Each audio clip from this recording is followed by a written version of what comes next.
is Eli? Yo, YouTube, what's good? It's your boy Eli So Fly. We back with another reaction, and today we are reacting to when Jody was a deadbeat and almost got smoked in Baby Boy. That is a freaking long title. But hey, man, let's get into the video, man. Leave a like, subscribe, tap on all the other channels we got in the description below, and let's go. I ain't gonna lie, I like that intro right there, though. That tap into all the links we got in the description below and let's go. That was kind of wild. Sometimes in life, I feel like we're all just playing a big game of Where's Waldo. Y'all are probably confused on the reference, and you're probably asking yourself, Sam, what are you talking about? Well, when Where's Waldo, you're looking through a bunch of different people, a bunch of different items, and you're trying to find this one particular person. In life, I feel like we're Waldo, and we're just trying to find ourselves. Trying to find where we're supposed to go in life, where we're supposed to be at, and how we can become better than our surroundings and our upbringings. It's hard enough being black in this world, but it's Hold on, he cooking right now. He cooking right now. I ain't never think about that. This nigga cooking. Bro said, "Where Waldo?" in a game of Where's Waldo. So you essentially just trying. The life is about finding yourself in an environment where everybody around you look the exact same. Okay. I like it. Bang! It's good.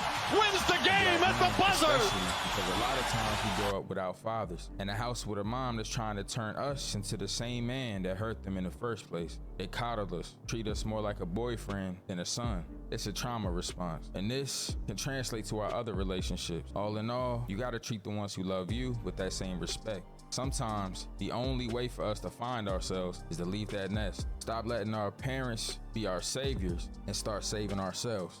That's what we're here to talk about today. This is Baby Boy. Right. Bro, what the fuck? What is this grown man doing in his stomach? Hold on. I ain't gonna lie, this opening scene scared the heck out of me as a kid, bro. Jesus Christ. Bro, why did they have this grown man in his stomach while trying to teach us a valuable lesson about life? We are 2 minutes into this movie and I can already tell this is about to be nightmare fuel. Because off rip, this scene scared the heck out of me as a kid, bro.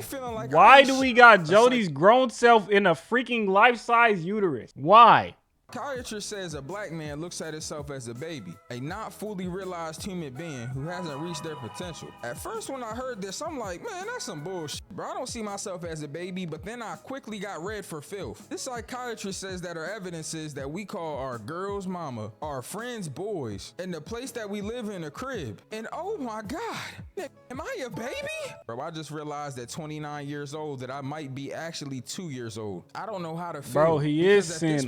You ain't hear him say sin earlier? He's literally sin, bro. Hi, Benjamin Button? Yo, hold up. We 3 minutes in and he about to strike a girl already? This guy right here that was about to backhand this girl is Jody, or Joseph Summers, our main protagonist. But bro, really a villain. Joseph Summers?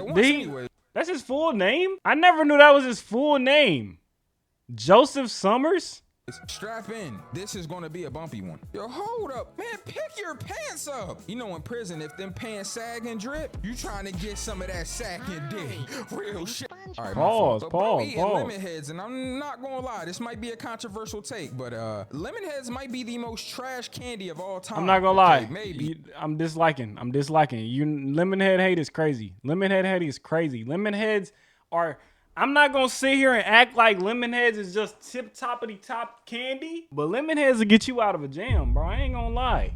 If you got a sweet tooth, and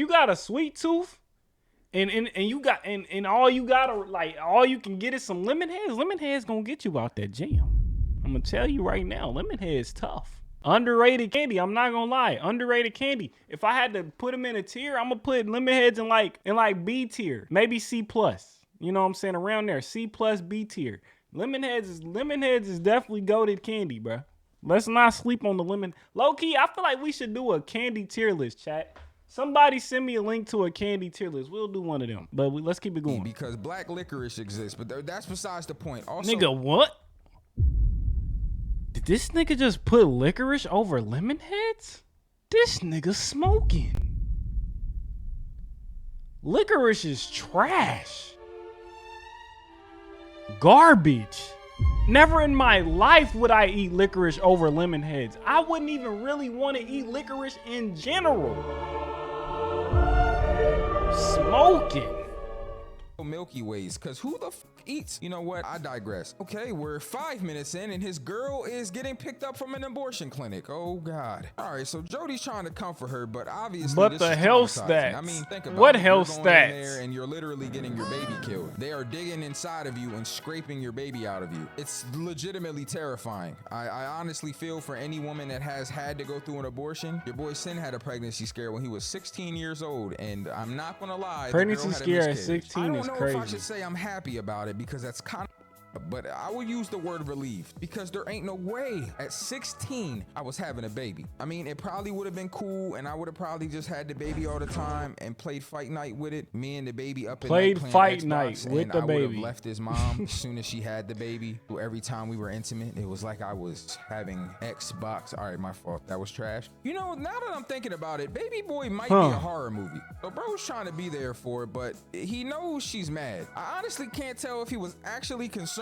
or if he's just playing the part. What do y'all think? Let me know in the comments. Do y'all think that Jody was actually concerned here with Yvette? Or do you feel like he kind of knew that her being mad and not wanting anything to do with him would lead to him inevitably being... Bro, Jody did not care, bro.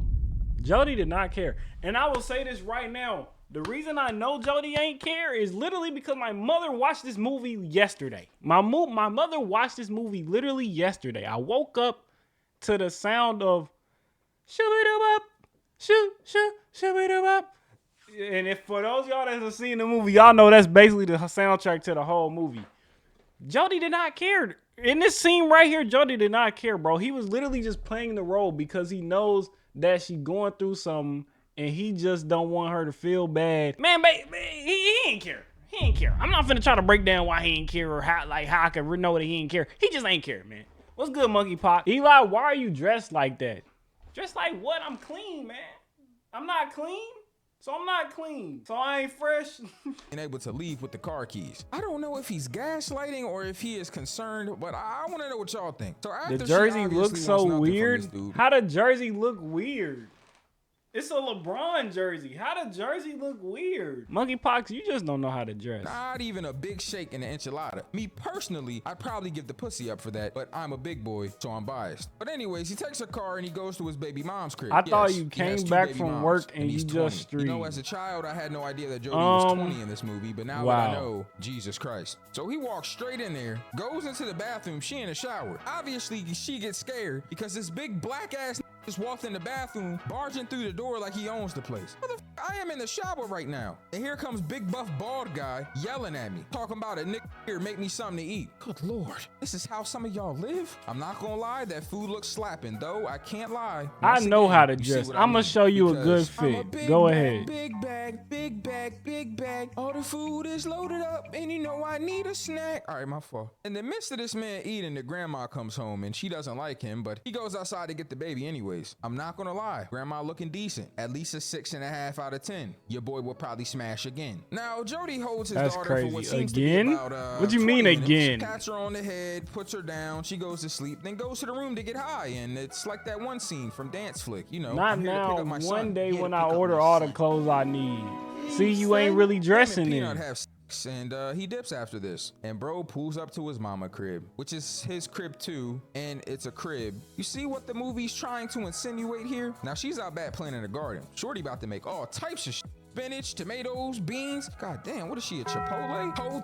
Hold up. That's 3 times. Hold, that's 3.5. Yo, let me know in the comments if y'all know that reference. I want to see who really knows, because if you know, you know. Wink, wink. Who the f is this big ass nigga right here? Is that Ving Rhames big ass? Y'all may or may not know who Ving Rhames is, but this dude is always playing some big old gangster that likes to show dominance, mainly in a prison setting. For example, yo, he is eyeing Jody mom crazy. I mean, Jody mom is bad as shit. Like, I would have blew her back out. I'm just keeping it a band. Bro, Sin, why you so freaked out in this video? She looks a little older, so I probably would hit that until a disc is slipped in her back, but that's besides the point. Anyways, Jody's mom introduces him as Melvin. Now, Melvin, he owns his own landscape company. So obviously, Jody's mom starts throwing slugs at Jody for not having work. Hey, Jody, this is Melvin. You know, Jody, you could probably get a job with Melvin because you're a bum ass that doesn't have a job. Dang, so you just gonna say I'm a bum mean, that's how you doing me? I mean, you could get a job with me. You know, I will put you on, little dude. You know, get you landscaping and shit. You look like the type anyway. Oh, big, buff, and glistening in the sun. Yeah, you know, back in prison, you know, little guys like you, man, I'd have fun with you. What? Anyways, Melvin's an ex-convict, but he went and started a landscaping business. So this dude's about to leave, and he asked Jody's mom, am I gonna see you later? I hope so. Ooh, my pussy's wet. She didn't really say that, but I just added that line because it's funny. So Jody goes to the car wash, and he's trying to sell weed, but he's not. Bro, I'm gonna be honest, you gotta be a better salesman in this. Like, you popping up trying to sell weed, talking about, hey, homie, you want some weed? Nah, I'm good, cuz. Yo, hold up. Is that Batman? No, I'm Bruce Wayne. Bruce Wayne? Talking about the billionaire from Gotham? Yo, what the hell is this dude doing out here, P? Man, I don't know, cuz, but that ain't trying to buy no weed. How you a billionaire? You can't buy no weed. Broke ass nigga. Yo, that is true. He is a billionaire. Man, we ain't making no money out here, man. Let's go holler at these hoes. So at this point, Jody's explaining to Sweet Pea. Yo, pause on that name. Yo, Sweet Pea, or I'm just calling him P for the rest of the video. But he explains the new boyfriend situation and how he thinks his mom's gonna kick him out and how Melvin's gonna start beating her. I mean, that's usually how it goes. It was crazy that I just said that off of instinct, but Jody actually said the same thing. Yo, that really is how it goes. New boyfriend comes in, he big buff, beats your mom up. Like, again, I think this is a horror movie, bro. It's too relatable. Wait, hold on. Yo, don't click off the video. Hey, fat dude in the back with the mustard stain on his shirt. I see you eating that glizzy. Do not click off that video, man. Yo, real quick. I just gotta show y'all something. Yo, you know how I be breaking these videos down? Be breaking these hood movies, right? Imagine I did the same point talking to her friend about how she shouldn't have stopped her birth control. Obviously, her friend thinks that Jody's a bum. Jody's not gonna beat me. That not crazy. I will kill him. Girl, I ain't even gonna lie. Jody definitely would beat your ass. He looked like a that would beat somebody's ass. I know this is for bro. Is that the girl that played he looks like somebody that would do a bunch of really shitty things and then whatchamacallit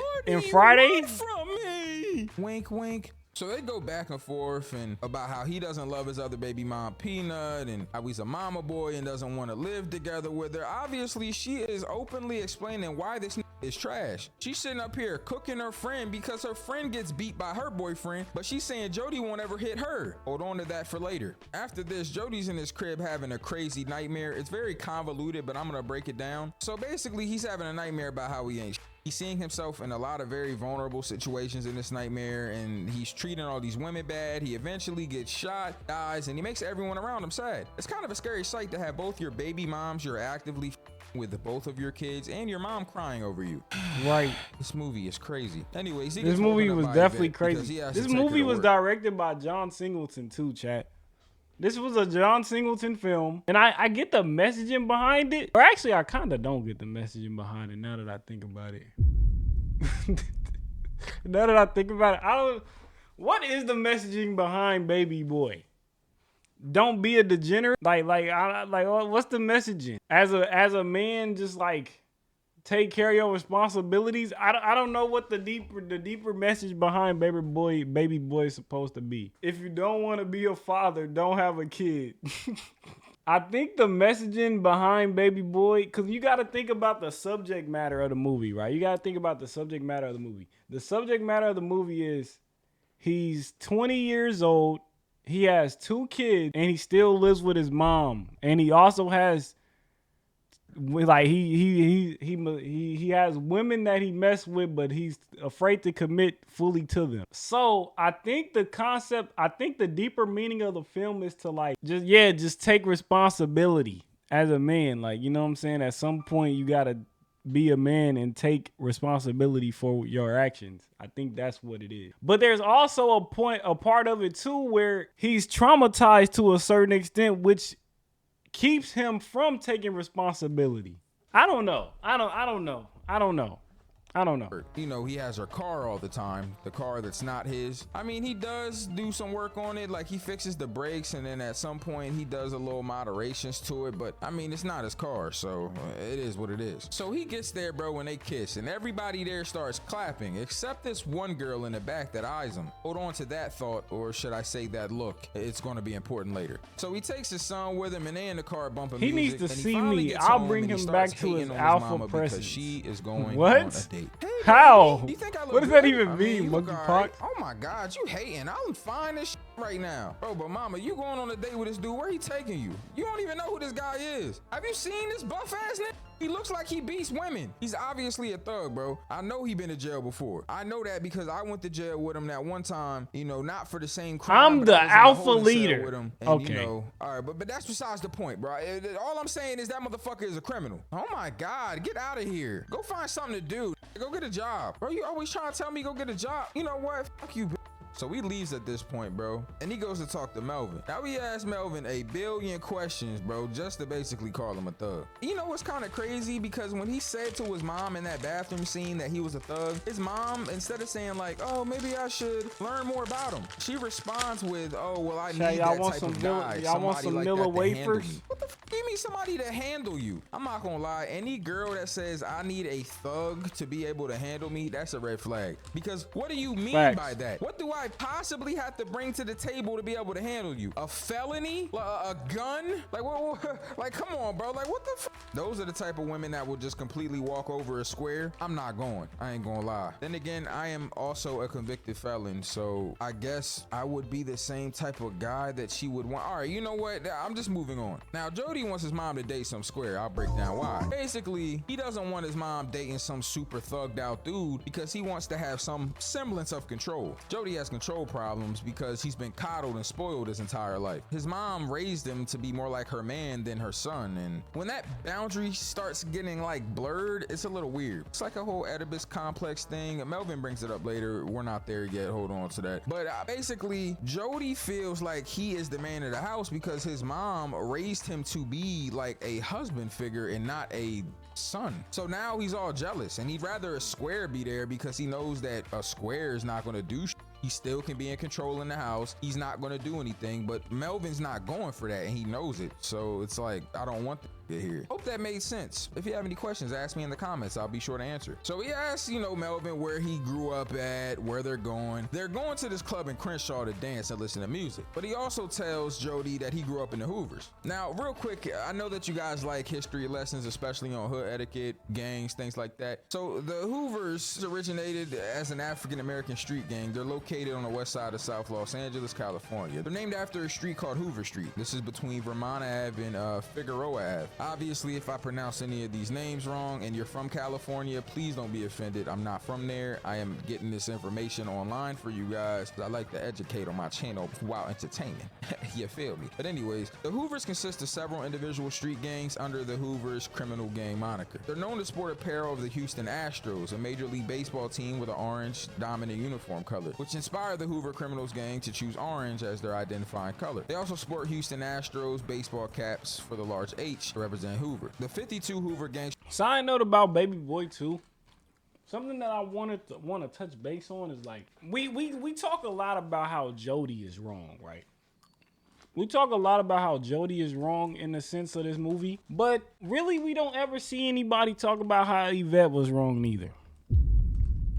Or as well, not neither, as well. Because for those of y'all that ain't never seen this movie, there comes a point in time in the movie when Yvette's, I guess, ex-boyfriend or somebody, his name's Rodney, right? His name's Rodney, played by Snoop Dogg. There's a point in the movie when Rodney calls Yvette from in jail and is like, you know what I'm saying, flirting and things like that. And then there's a point in time when Jody answers the phone and ends up speaking to Rodney. My thing is, how Rodney get your number? Why does Rodney have your number while he's in jail? You know what I'm saying? Like, it's just like, let's ask the right questions here. Why does Rodney have your number? If we supposed to be locked in now, let alone Jody was cheating on the side. Okay, we know that. We know that. But Yvette ain't know that at the time. So if we supposed to be locked in, why does Rodney have your number? And why does he know our business? Because Rodney was telling Jody, like, they got into an argument on the phone, and Rodney started telling all of Jody and Yvette business, right? Why does he know our business? Honestly, they were both toxic together and not for each other. Exactly. Exactly. That's my point exactly, bro. Extra Crips are the only Hoover set to still sport blue along with orange. And basically, there was a bunch of organizations, a bunch of Crip sets that started, you know, around the mid 70s, went on from time to time to time. And obviously, you know, Melvin being from Hoovers and him saying it that way implies that he probably is a Crip. I think most people in this movie are Crips. I don't recall ever seeing a red bandana in my life in this movie, which makes sense because Snoop Dogg's in it and he probably wasn't going for that. But anyways, he tells this man Jody that that's back in the day when he was young and dumb. He's going to keep bringing up the fact that he's young and dumb over and over in this movie to kind of like talk down and belittle Jody. At first, it was more so to relate to him and to explain to him that he can help him, give him advice, be there for him if he needs it. But over time, it became kind of meticulous and he was definitely just pushing this button to get on Jody's nerves. Hold on to that, it's important. But Melvin's looking at some pictures and Jody explains that the one picture in particular is his brother Ray Ray that got kicked out for his mom's last boyfriend and he's dead now. You see, this is kind of the dilemma here. Go right? wash your hands, nasty man. Why are you telling me to wash my hand? When he's young, he doesn't want to get kicked out. He's afraid, bro. He's got a lot of trauma from his brother, but he's also a spoiled ass bitch, so he needs to grow up. I'm kind of 50-50 on it, but I'm leaning more towards Jody being a bum ass. But that's just because he's 20 and had 2 kids already and he doesn't take care of them really, but that's besides the point. Anyways, he makes corny jokes about chaperoning at this point that no one laughs at, Nick. Because it's not funny. Tells his mom to remember her curfew and to bring him a fat burger with cheese. It's kind of funny though, because his mom is not listening to that shit and just goes, boy, get your ass in the house, which he should have did from the first place. Why is you following your mom and her date outside, weird ass dude? You know what, I digress. Anyways, in the next scene, our boy P buys some pound cake from a Muslim, inshallah. And Jody start reciting bull, talking about today I begin a new life, for I am the master of my abilities, and today is going to be a great and beautiful day. Boy, shut your corny ass up. We not trying to hear that shit, Sharif. But anyways, he explains to P that he's tired of being broke, basically. Man, P, look around us, bro. Everybody out here is selling. Everybody getting money while we standing still being broke. It's commerce, nigga. Everybody getting money, they're sellers. And all the broke niggas are buyers, bro. I'm tired of being buyers, man. I'm trying to sell some shit. I ain't gonna lie, bro. this how that one friend be when he found out about like Amazon drop shipping or something, bro. He like, bro, we need to start a business, bro. I'm tired of this 9-to-5 shit, man. Everybody out here a consumer. I don't want to be a consumer no more. I want people to consume my stuff. It's like, all right, bro.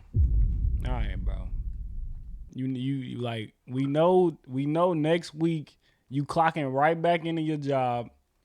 We know you not finna make no moves toward getting out of that job. The max is gonna be is you probably just gonna end up quitting that job and finding a new one, bro. That pay more money. That's probably the max is gonna be, bro. You're not finna really start no business, bro. Like, I'm sorry, bro. You're not, bro. Nah, you hating? How am I hating? I'm telling the truth.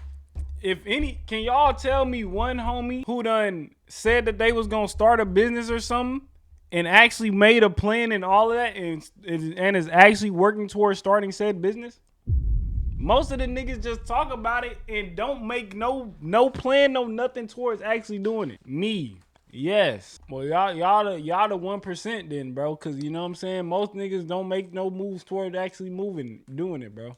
I ain't gonna lie, you need to be a buyer. You need to buy your ass a goddamn education, nigga. You don't got no education, no job. Yeah, hold on real quick. P, did you just say education? Man, that's besides the point, man. Your boy P ain't the one getting criticized right now. I know I'm dumb. I stand on that shit, man. You know what I'm saying? But I get money though. You know what I'm saying? Sometimes, but I be taking it from. But that's besides the point. Man, P, shut your dumb ass up. I'm trying to get this guap, this money, this fatty. Man, look at us, bro. My pockets is empty. Bro, I literally went in my pockets last night and them started crying. I have nothing in my pockets. I'm not trying to go out like that, P. I'm trying to make my own business. And I'm trying to change the game. And then he decides to sell women's clothes. So his mom's explaining to him that he needs to have good compliments for the women, good quality clothes, and know where the clothes come from. And also know the size of the women before even approaching them. So this man Jody takes that advice and he starts flirting with women to sell. And I mean, he's selling everything, bro. He hitting them with that earth tone. Bro, the earth tone look good on you, mama. I ain't gonna lie. Let me run this game on you. He rubbing all on the girls' backs and shit. Bro, even the gay dude got something talking about he gonna squeeze his little ass. $40. Hey, did all of this, bro. He did his thing, sold the whole bag, made $400 in about 30 minutes. He done fixed the car, he put tents and rims on it, started buying baby clothes. See, why he ain't just keep doing this? Right now. Things are looking. Bro, they gave Jody this one scene of him being an entrepreneur and never followed up on it. Not to mention, why Jody ain't just keep doing that and buy his own car? That's what I'm talking about. Like, now that we doing a breakdown, this got me asking all the right questions. Jody just made $400 in a couple of hours, right? Why he ain't just keep doing that and buy his own car? That's a start right there. He would have bought his own car. Boom, you good. Now you got that car, so that car gonna allow you to have even more inventory in it because you can put clothes in the back seat, in the trunk, whatever. Boom. And you got ways to get from point A to point B. That's going to even amplify your funds even more because now you're more mobile. Boom. You getting more bread. Now you can move out your mama crib. Right? Now you can move out your mama crib. You and Yvette can, you know what I'm saying, move in together. He got too comfortable. I'm telling you, bro. Looking up for Jody, and it's a big naked in his crib making breakfast, and he also drank all the Kool-Aid. All right, bro, I ain't gonna lie. Right when everything starts to look, I ain't good gonna for lie. Jody, Why you this leave happened. that much Kool-Aid? Now this would have made me crash out. I ain't gonna lie. This would have made me crash out. Cause why you leave only a corner of Kool-Aid in the jug, nigga? You might as well drink the rest of the Kool-Aid. Why you leave only a quarter? Like, who wants that little bit of Kool-Aid? Who? But it made me crash, bro. I see it with his ass out in my kitchen making breakfast. He could literally hit him with the donkey from Shrek. And in the morning, I'm making waffles. Except his whole ass is out while he's doing it. Bro, he done walked the damn breakfast into his mom with the dick out. All right, she about to have breakfast. Bro, and that then would have have made him me right yeah, after. bro. You know what? Don't This like dude even regardless. got his mama a new TV. And Regardless if you dating my moms or not, it's just something you don't do, nigga. Like, why are you walking around the crib butt naked? Like, come on, like, what are we doing, bro? Like, what are we doing? I would have, like, come on, man. That would have had to get you would have had to get dealt with right there, bro. I ain't gonna lie. You would have had to get dealt with right there. Cause why you walking around the crib naked? Like, y'all the only niggas that live here. Like, regardless, bro. Like, I respect the fact you date my mom's cool, right? But why you walk around the crib butt naked, nigga? Like I want to see that, nigga. Like, y'all the only niggas that live here. What are we doing? That's just simply a lack of respect. I'm not gonna lie. That's just simply a lack of respect. That's just a lack of respect. I'm not gonna lie. That's not even a Jody tripping moment right there. That's just, that nigga don't respect you at all. I ain't gonna lie. Nah, bro. And then I'm looking at my mom sideways too, cause I'm like, Ma, you ain't gonna check this nigga? You just gonna let him walk around the crib butt naked? What we doing? You know what I'm saying? he set up the VCR already. Melvin walked in the room and started schooling this on. Hey, what up, little Jody? Walking in like you pay the bills. You know I'm saying, bro. Man, a grip. Facts. You know what else grip, right? All right, my fault. That was crazy. But hey, man, look, let me tell you about some shit, man. You know what I'm saying? I'm a killer. You know what I'm saying? And you not. You smart. You know what I'm saying? Because you don't kill people. He basically called Jody a bitch right here, but you know, I digress. Facts. But look, man, your mom getting real close. So I'm gonna start being around a lot. And after this, he leaves. Jody waited till he left to jump at him because he's a pussy, but you know, it is what it is. And he starts arguing with his mom about Melvin. His mom basically tells him how she wants him to leave the nest, but he doesn't want to. And he just keeps repeating in the kitchen. So you gonna kick me out? You gonna kick me out, man? But just tell me, cause I don't want no surprises. Well, surprise me and move out. Bro, I ain't gonna lie, his mom be hitting him with the crazy one-liners. Man, this grandma house, you ain't never leave the nest. So if you don't leave the nest, I don't gotta leave the nest. Man, it's some bullshit, man. And shut your crybaby ass up. So P outside right now making fun of him and shit. This dude Jody go drive off with P, and he got Yvette walking around and shit. Got the kid with her, got little JoJo. Like, come on, man. So she mad she go to his mama. Now his mama don't want to be in it, bro. Her name Bennett, and she ain't in it. But she explains how a man can make you feel super high. Like you high off the best chronic in the world. But he can also make you feel really low and keep you there. Kind of sad when you think about it. But anyways, in the midst of their conversation, Peanut, the other baby mom, comes and Yvette is holding her daughter. All right, Yvette just trying to start some trouble here, I see. She also points at the tattoo on her chest. Alrighty, okay. And Melvin's Jody's mom. All right, this is crazy, bro. Got the music on, like Jody can still hear it. Y'all is getting busy right now. Yo, he hitting her with the African squat. Yo, he wild for that. So Jody Bro. Banging on the door telling him to be quiet. You know what I'm saying? Obviously, the mom obliges. She's like, put me down. Man, it's too late now. You already done did the damage. Emotional damage. But the next day, they in the crib, and Pete talking about killing this nigga. He like, man, you want me to take him out, cuz? Nah, he make my mom happy. He can live right now. Stall him out. But if he make my mom unhappy, you can take him out. I hope he hear me, too. Yeah, I hear you. Charlo don't know. You got guns and you got butter. You know, life about guns and butter. Guns and butter. Yo, what is this talking about, P? Man, See, guns, man, that's just the... listen to this old ass, bro. I'm about to shoot his ass. But it's like, the guns is real estate, you know, like that. Stocks and bonds. And the butter, that's all the bullshit y'all be buying. Claws, you know, jewelry, cars, sneakers, OnlyFans subscriptions. Y'all gooners now, man. Y'all some stupid motherfuckers. Man, we stupid motherfuckers. Ain't nobody worry about what you say. Nothing. Now, after we done seen Jody get treated like a right here, him and Yvette start arguing, and Jody's mad because she's gonna leave. She starts asking him where he's been since yesterday, and obviously he's like, man, I've been selling dresses trying to fix the brakes. Let me smell your dick. I'm like, let me smell your dick? What the f is that? Yo, Shorty really pulled his pants down to smell this, talking about he probably washed the smell off. Yo, I ain't gonna lie, my Shorty asked me smell my dick, and I'm probably gonna do it. I hope she sucked that motherfucker when she down there. All right, my fault. But anyways, there's some guy named Chris that was at the club that him and P was at, and she know everything. This nigga done pillow talk, bro. Like, god damn, like you snitching on that?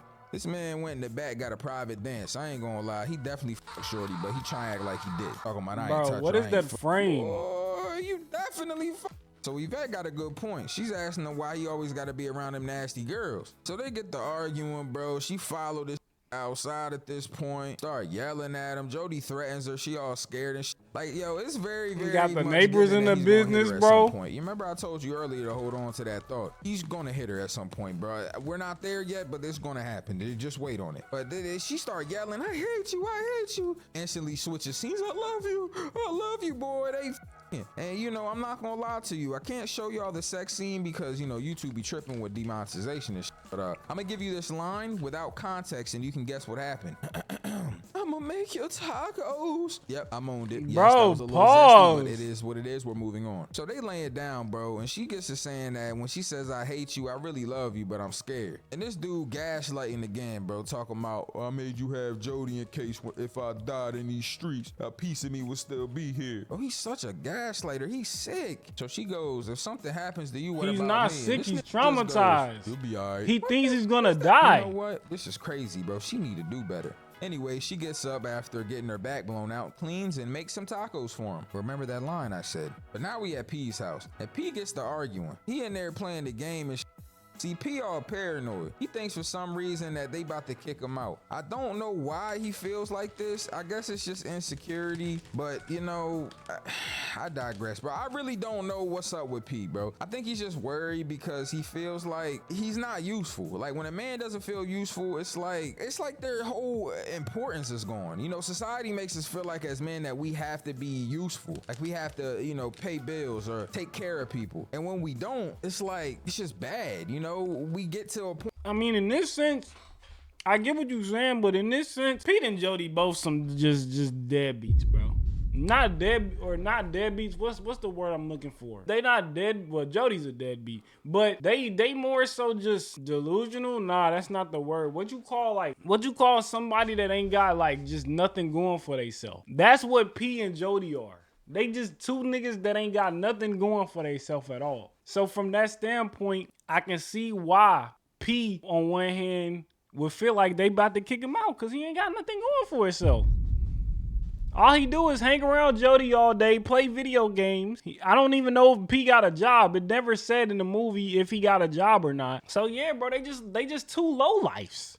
They two low lifes. They ain't got no plans, no nothing. Nothing they passionate about. Like Jody in the movie, Jody was passionate about like fixing these little model cars up, right? He could have made that a business. He could have figured out how to make his own line of model cars or something. I don't know, nigga. You know what I'm saying?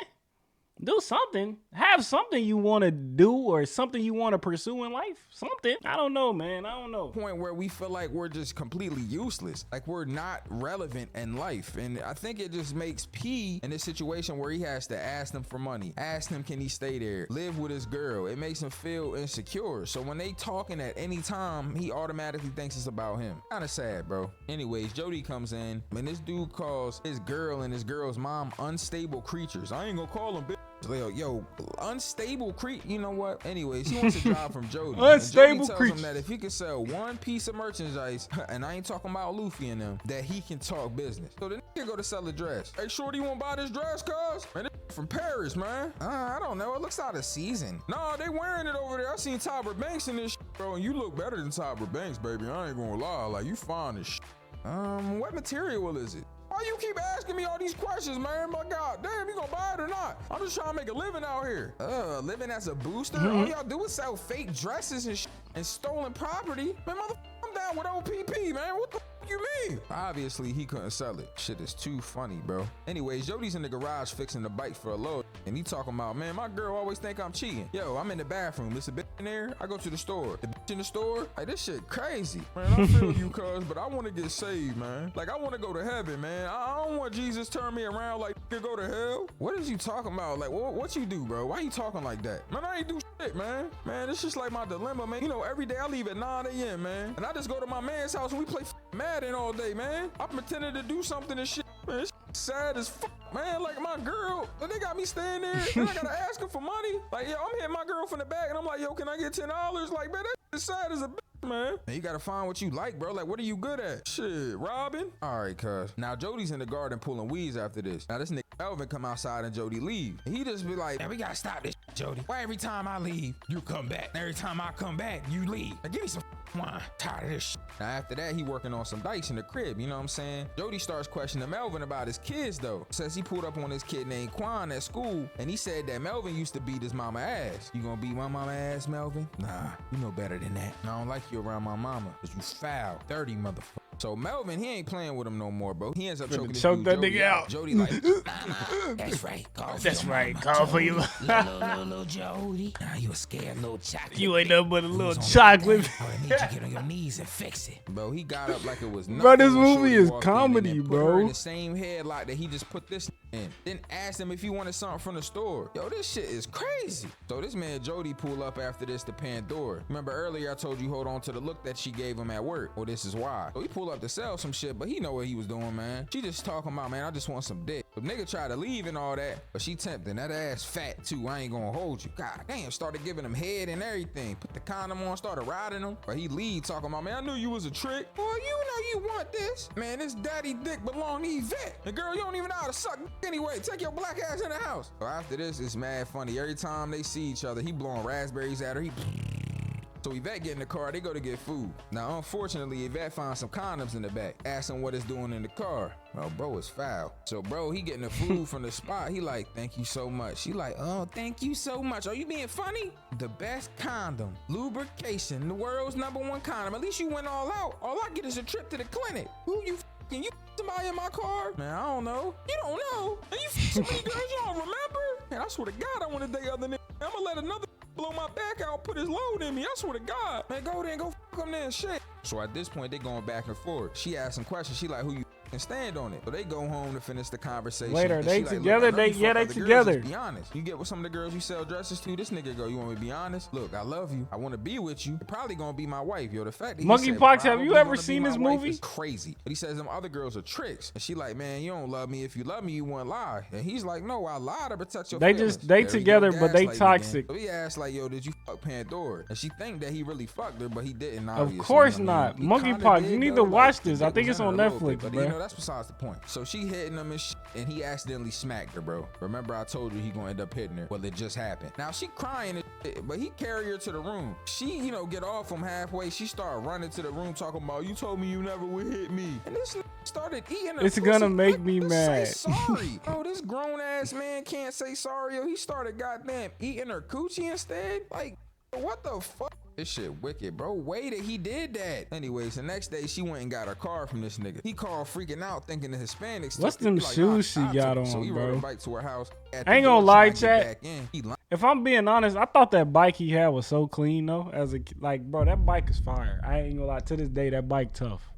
That bike is fire, bro. Look at his bike. Took it. He like, nah, It looked like a freaking chopper motor. This bike is clean, bro.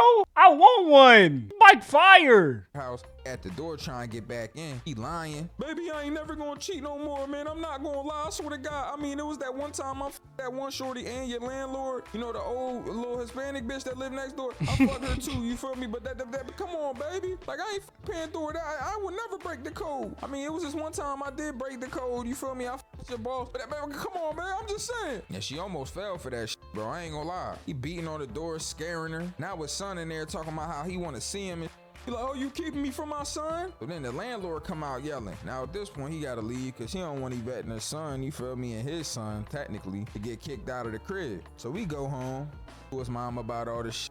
Man, I pay bills, rub her feet, blah, blah, blah. And like, you be cheating. What if she cheated, took your car, and left you in a hot-ass house all day to watch a baby? He ain't had nothing to say, bro. Talking about, man, you taking a shot, mama. Like, no, bitch. I'm just being realistic. Stop telling these girls that you want them to have your goddamn baby when y'all fucking. Because they be believing you. I used to believe your daddy. And that's how you got here. So Jody going through it, man. You know what I'm saying? And so is Yvette. Got Yvette playing solitaire and shit.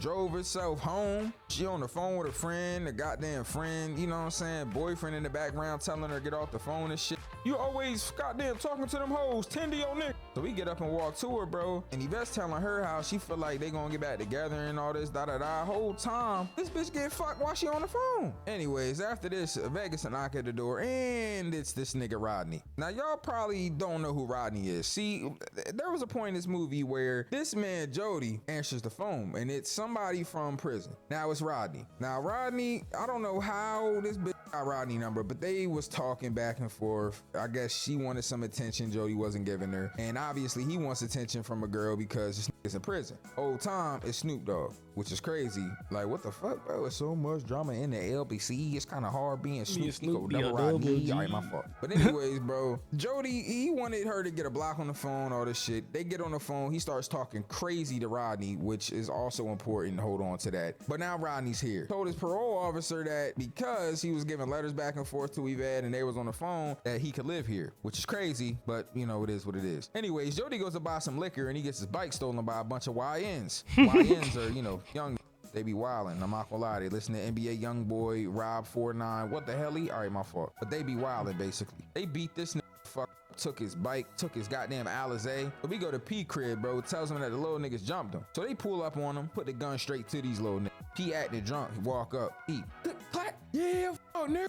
They putting the gun to him, bro, and they get the punching. Jody punched the one nigga and hurt his hand. He talking about he must have punched his teeth. P talking about, man, that little nigga teeth harder than your fist. Man, I'm gonna teach you how to punch, man. You know, actually, I taught yes. John Jones and shit. You gotta draw back, not too far, man. Aim for the nose or the mouth, cause it's soft on the nose, though. You know what I'm saying? So they end up knocking all of them out, except for this last who had some heart. But P took his belt off and started beating him. Got heart. Asking this little ass dude who his daddy was. Hey, yo! I ain't gonna lie, that's you a got you video, some heart. Boy. Anyways, back at the crib, Yvette's getting pushed up on by Rodney, but eventually he leaves at the threat of her calling his parole officer. Jody goes to pick JoJo up the next day, and Rodney's there with all of his goons. They start following him outside, and I ain't gonna lie, I thought they was about to kill his ass right then. They didn't, but they tried to later. You know what? I really don't know why they didn't just kill Jody right then, but I guess maybe it's because the kid was there. Like, I guess some hood be having etiquette, bro. It makes sense. I was about to say, Jody bro, hood niggas had morals back in the day. Now not so much. But back in the day, they had morals. Like, what the fuck? Anyways, that night it's raining. Yvette comes to the door. Rodney, you know, he didn't ask to come. He just showed up and he won't leave. And I'm not fucking him, I promise. Bro, he slammed the door in her face talking about, get the fuck off my doorstep. I ain't gonna lie, though. He's crying, talking about. See, like, this is like. Yeah, it's. Chad, what y'all doing in this situation, bro? That's the mother of your kid, right? That's the mother of your kid. Now, let alone, she shouldn't have been talking to bro in the first place, right? She shouldn't have been talking to bro in the first place. It's how she got in this situation because you became his pen pal, whatever the heck, bro, right? But now she's saying he won't leave. She's saying that they not smashing or nothing. You know what I'm saying? Now, of course, with watching the movie, you know they not. But in the sense of the real world, you don't know if they are or not. So it's like, would you go over there and potentially start a beef? Well, it's kind of already beef because, you know what I'm saying, he definitely disrespected, bro, when he went to pick up his kid. But nonetheless, would you go over there and assess the situation knowing that? Because if we being real, me personally, if this was the case, I'm done. Like, I'm not gonna lie. Bro, you got bro over there at your crib now. You got to live with that. I ain't gonna lie. That's just how I'm feeling, kinda. Now it's different though. It's different though, cause if he mistreating you, I might come over there and help out. If he mistreating you, you know what I'm saying? Actually, I don't know what I'm doing at this. I don't know what I'm doing.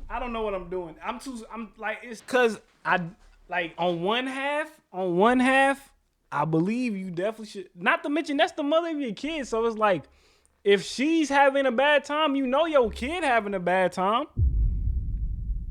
That's what I like. That's how I'm looking at it. I'm looking at it like, if she's having a bad time, your kid is most definitely having a bad time. So it's from that standpoint, you kind of need to go do your due diligence to make sure your kid good. But at the same time too, though, I'm kind of like, you got yourself in that situation because you shouldn't have been talking to bro. I don't know. I don't know, bro. I don't know. But at the same time, too, though, I do believe you should, like, protect women and whatnot. So for that reason, I feel like I probably would go help just because I'm like, nah, bro. Even though we going through our little ones and twos right now, bro, I don't know.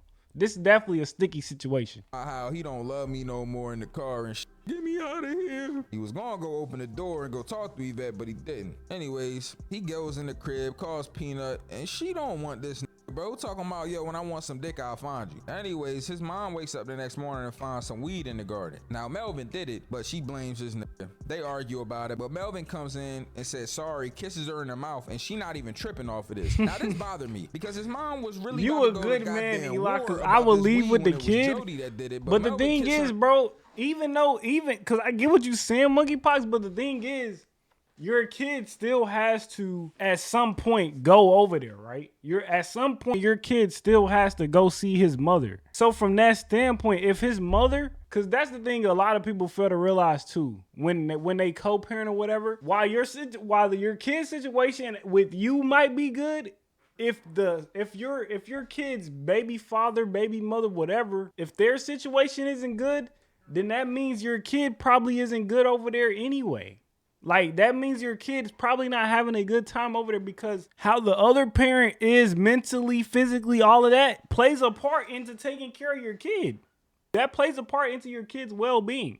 That's what a lot of people fail to realize. Because when a lot of people have a kid, whatever, and they done with their baby mom or baby father, whatever, they like, forget them. You know what I'm saying? Forget them. I'm just going to make sure my kid good over here. And that's it. But at the same time, too, how the other parent is mentally and physically, that plays a part in your kid's well-being, whether you realize it or not. If your baby father or baby mother is poor or not poor, let's just say going without to a certain extent, and let's say for instance, when your kid is with you, they get to eat a certain level, like they get to eat a certain quality of food, right? And then when they go over to their other parent house, they don't get that same quality of food. Your kid, like, that's gonna play a part on your kid.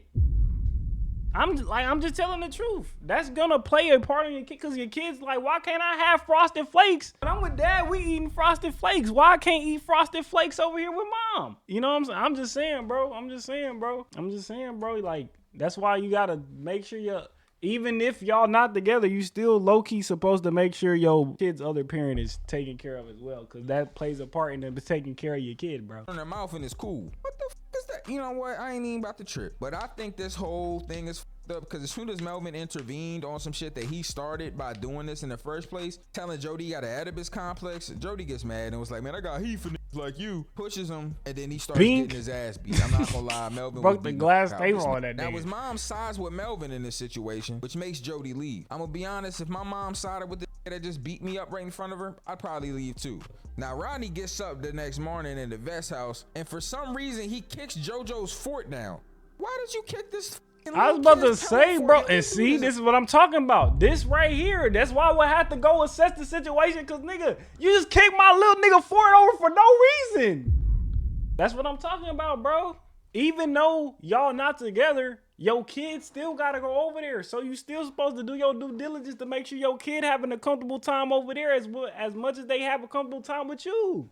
That's all I'm saying. He's a sick individual. Now he goes in the bedroom and right after doing this very, very funny thing, does something that's not funny at all. He tries to grape her. Now I use grape instead of the actual word because, you know, YouTube, but y'all know what I'm saying. In front of her son. Obviously he stops when she starts bringing her son up. Thank God the son was there because she just would have got raped and that would have been terrible. Anyway, she goes to P's house to get Jody's attention and he finally notices her and says something. She breaks down and tells him that Rodney, you know, he tried to grape her in front of JoJo. Rodney's back at the crib, steals her car, takes her money. Then Jody and P are preparing, but Jody tells him that he doesn't want to kill. They pray, and this man P talking about, dear Lord, I'm not gonna lie. Praying before you're about to drill somebody is crazy. This is nutty work, by the way.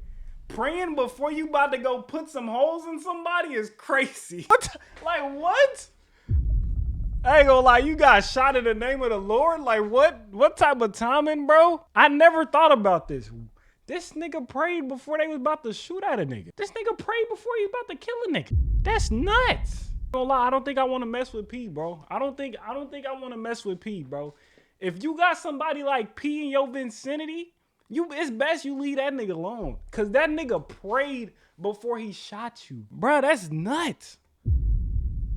I thought it was repentance after doing the act of killing, not before. No, this is before. This is before them niggas spun the block. I know, because I done seen this movie a million times. This is before these niggas spun the block. He said, Lord, in the prayer, I remember it like 4 lines very vividly. He said, Lord, show us the way, and if you can't show us the way, forgive us for being lost. So maybe it was kind of like a repentance prayer, like before. Maybe it was. I don't know. Maybe it was a little like somewhat of a repentance prayer, like, Lord, we about to go do this. Forgive us, basically. Maybe. I don't know. If you know a bunch of faith, and I know niggas be tripping and be wilding, you know what I'm saying, and all that, but like we got good hearts, man. You know what I'm saying? Like we be wanting to do right, but shit be hard out here for a pimp, nigga. You know what I'm saying? Did you just reference hustle and flow, nigga? Shut your ass up, Jody. But at this point, they pray, man. They go to the step to wait on Yvette. Now, Yvette pulls up, but it's really Rodney in the car, but Jody thinks it's her. And here this nigga Rodney comes shooting. Now, this dude, Jody, feel like he got hit, but the whole time he jumped out the way. This good. He just I thought I was dead. So at this point, they gotta kill Rodney. So they go back to the crib. They turn the lights off with the little breaker to make Rodney go downstairs. This man Jody pull up on him. Rodney punch him and start running. Now they chase him down, and eventually this dude Jody shoots him in the legs. He crawling. Shoot me, punk motherfucker. I done seen Buzz, Jody. Anyway. I ain't gonna lie, that's one of the hardest lines in the movie, but he can't do it. He starts seeing himself in Rodney. So P walks up and just kills his. Now Jody crying. The sound effects. Got a gun in effects. his hand. Melvin go in the room. His freaky ass closed the door. I'm like, yo, what he about to do? Yo, don't close no door on me, freaky ass dude. But he actually helped him out, man. He goes up. Jody cocks the gun, but Melvin takes it from him. He I ain't gonna lie, Melvin. Wipe it down. Melvin knew what happened. I'm not gonna lie, Melvin a real one. Let's talk about it. Melvin's a real one. Pulls up 3-pointer. Melvin is a real one. Bang! Because It's Melvin good. knows what Wins happened. the game at the buzzer. Melvin know Jody. Melvin know what went down. Now, did he see what went down? Probably not. But he can just tell. He can assess the situation and know what went down. Melvin goes in the room. He don't even speak. Melvin come in the room quietly. Wait, no, I think he did say something. He was like, "Give me the gun" or something. But either way, Melvin come in the room. He take the gun from Jody with a cloth. Cause I ain't gonna lie, that nigga Melvin smart. So he like, hell no, you ain't finna incriminate me, nigga. Put the gun in his cloth. And then he wiped the gun down. We don't know what he did with the gun after that, but he probably threw it in the river or something. I don't know. But nonetheless, Melvin's a real one.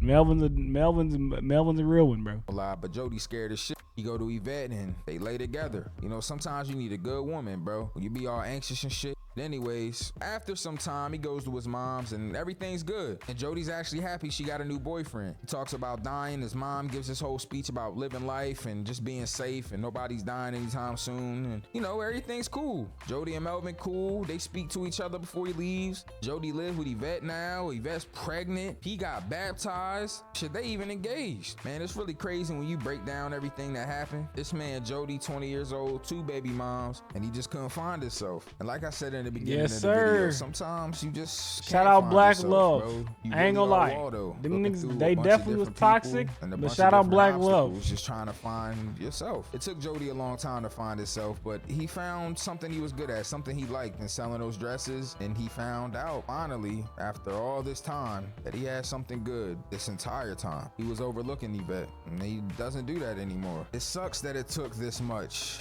pain, this much regret, this much just taking For me, L it's the after 20-year-old L with after two L to baby find out mamas. that he But had that's a something real good, but he thing, did. though. Sometimes in Monkeypox. life we That's go a through real trials and life thing. tribulations, but It's plenty of niggas out here that's 20 with two baby mamas, bro. once we get to the end of it, but as soon as we get to the end, we realize that life isn't so bad. This has been Baby Boy. All right, man. This is what I'll say. I will say Jody was a product of his environment. He grew up in the hood of LA. You know, for a lot of y'all that don't know, it's rough over there. He grew up in the hood of LA with no father figure. His brother got killed to gun violence or gang violence, one of the two. And then on top of that, his mother raised him to be essentially what she was missing from a man, basically. So from that standpoint, you know what I'm saying? You like Jody's not the only problem in this movie. The film, the problem in this movie is literally everyone surrounding Jody. Jody was surrounded by a bunch of enablers, okay? That's what we'll say. I feel like the problem in this movie was everyone surrounding Jody. Jody did not have a good support system. P was an enabler because P didn't have nothing going for himself. So from that standpoint, P can't even pour into Jody to help him get out of the situation because he has nothing. His mom can't pour into him. His mom ain't never knew real love or had nothing going for herself. Like he said in the movie, they were staying at his grandma's crib. So his mom ain't never had nothing herself, so she can't pour into Jody. Melvin can pour into Jody because he's lived that life before. But the thing is, Jody wasn't accepting of Melvin pouring into him until he had to go and, unfortunately, take somebody's life in order to accept what Melvin was trying to tell him all along. You know what I'm saying? So that's what I feel like what this movie was really, you know what I'm saying? It's about not falling victim to your environment. You know what I'm saying? But with that being said, I'm going to holler at y'all in the next reaction video, man. This has been my reaction to what happened in Baby Boy, and I'm out. Bye. Jeez.